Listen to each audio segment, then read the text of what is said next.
Okay, so let me take you into my screen and share the vision board I've created for this year.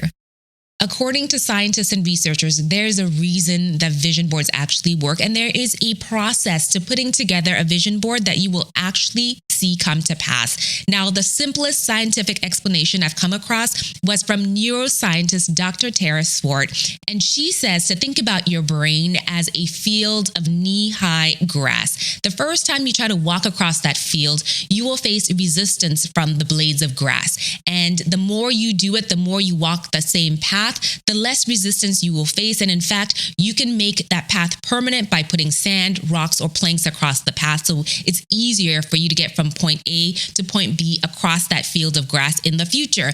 Now, that field of grass is a portion of your brain called the prefrontal cortex. And every time you dream or you envision this beautiful future for yourself, the neurons in your brain start to fire up. And the more you do it, the more your brain can envision whatever you're picturing as a reality for you. Now, of course, just envisioning something doesn't make it a reality outside of your brain. But the first step to making it a reality is having a vision. The next step is taking the actions necessary to translate your vision into reality. So this video, we're only focused on creating our vision boards, but in the next video, we're going to be using this book, which is the 12-week year, to create our action steps, processes, and systems for taking the actions necessary to see our visions come to pass. So if you're interested in seeing what that process looks like, don't forget to subscribe so you don't miss my next video. But for now, step one in creating our vision boards is not to jump straight to Pinterest and start copying and pasting images or cutting images out of magazine. This year, your first step needs to be to sit down and brainstorm a list in 7 categories. I want you to brainstorm how you see your life in the next 3, 5, and 15 years, physically, spiritually, emotionally, relationally, financially, professionally, and personally. Write down how you see yourself in these 7 categories. The other thing to note is that visions come in 3 horizons. The first one being your long-term aspirations, which is everything that you're hoping to see come to pass in the next 10 to 15 years. Next is the midterm horizon, which is everything in the 3 to 5 year time frame. And finally is the short-term goals, which is everything that we're hoping to accomplish in the next 12 weeks. And of course, that is based on the 12-week year. So here are some tips for success at this stage. First things first, you want to select visions that scare you a little bit. For example, I selected this image not because I envision myself jumping off a yacht into the middle of the ocean somewhere, but because I want to be the kind of person who is comfortable enough in water so they could potentially do that. I want to become a better swimmer. So that thought of jumping into the water, it scares me a little bit. So that is the level of vision I want you to have out there. The next tip for success is to have a mindset shift from thinking, how am I going to do this, to what if? What if I'm the kind of person who learns how to swim so confidently I could jump into the water anywhere?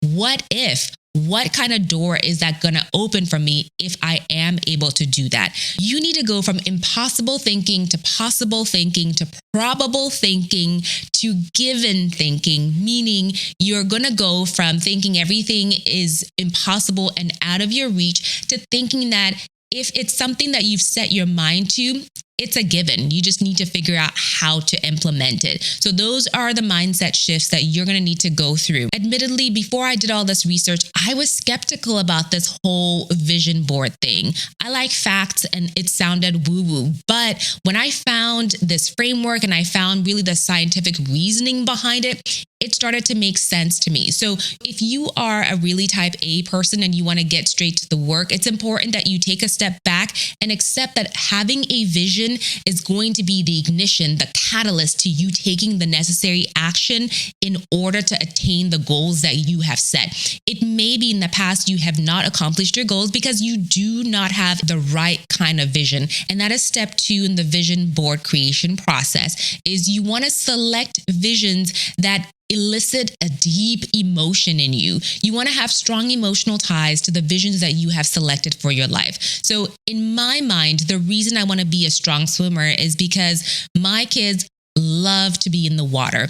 Because I did not want to pass on that fear of being in water, we have had them in swim classes since they were babies. So now we live near the water and they love to be in the water.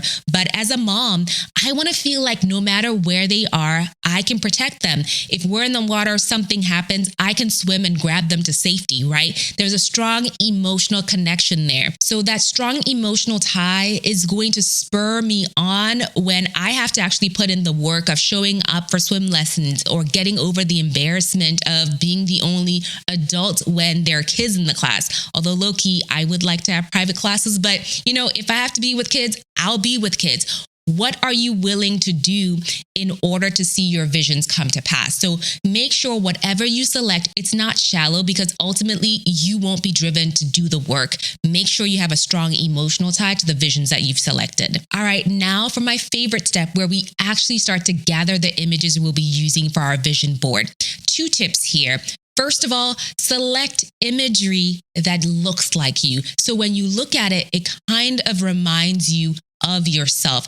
Don't select people that are taller than you, that are bald when you have a thick mane of hair, right? You get the idea. Make sure the images are reflective of you. Secondly, make sure that you gather all these images before you start putting together your vision board, because you want this to be a fun experience. You don't want to be hunting and pecking for your images at every single step. Be a little bit organized about how you approach it so you can enjoy the process of actually putting together the board. All right, so diving into the actual mechanics of putting together the vision board. I'm an Adobe girl. I've used Adobe products since I was in high school. So they do have the free Adobe Express that has free mood board templates that you can use as a starting off point for creating your vision board.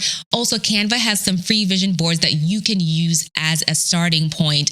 The point here is use whatever you have. If it's a Word document, just use that and copy and paste your images into your Word document.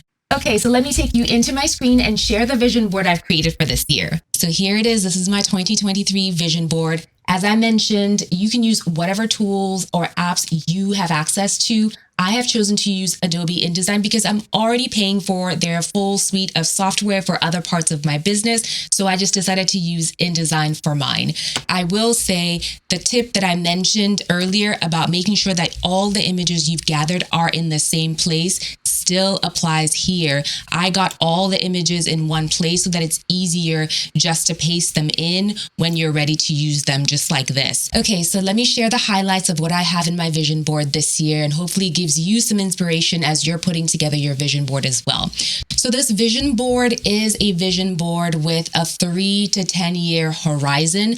I'm not looking to accomplish everything on this vision board this year, but there are certain things that are going to be possible this year, and there are certain things that I'm going to be taking the steps towards accomplishing within the next 3 years, within the next 5 years, within the next 10 to 15 years. So this is a vision that's going to evolve year after year. Some of these images will probably stay on here for multiple years. Some of them I'll be able to knock off this year, and I can replace with others as my vision for my life grows. So right here, we have Good Morning America with Robin Roberts. She's had that lead anchor seat forever, and I really admire what she's been able to accomplish. So this year, within the next 3 years, I would love to share my expertise on television.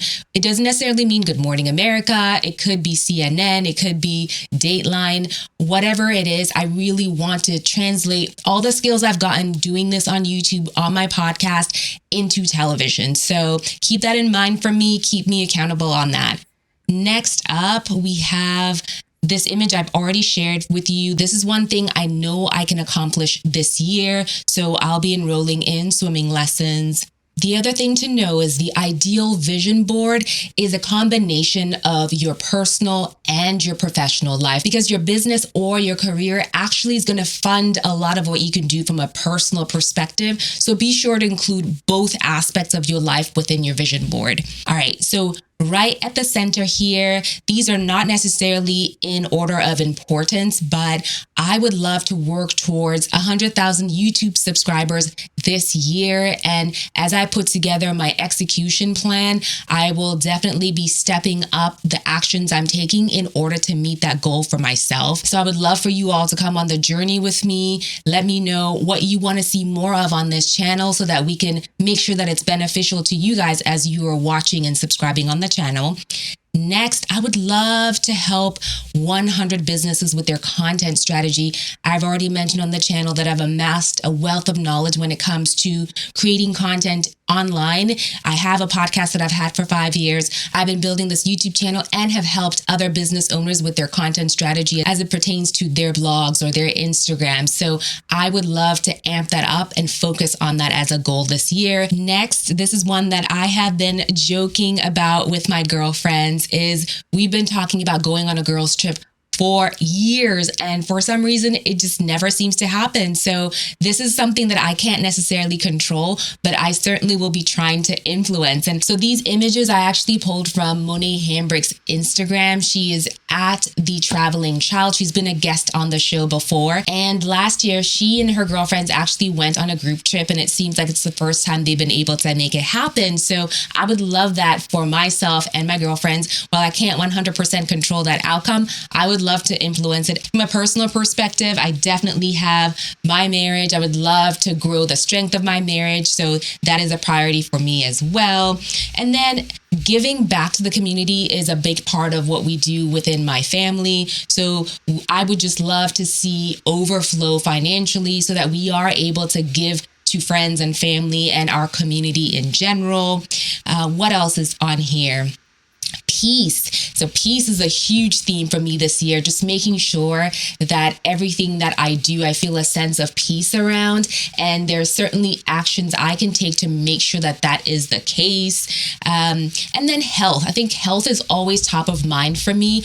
However, this isn't necessarily about losing weight for me, but it's about maintaining health as I get older, because as people get older, sometimes every year you gain a pound here, a pound there, and I'm just trying to maintain and build my muscle mass. So I'm going to have to take some actions to make sure that that actually is the case over the next 5 and 10 years, right? I want to age gracefully and healthily, which is really what that amounts to for me. The vision board creation process does not end here. The next step for me is going to be to print this out so I can put it on the wall of my bedroom and see it every single day when I wake up, so that I can start my day with intention and make sure that everything I have on my list actually is tied to something that I have as a vision for my life. And at the end of the day, I can look at it and think, did everything I do today align to a vision that I have on my vision board? If not, the next day is another opportunity to work on it again.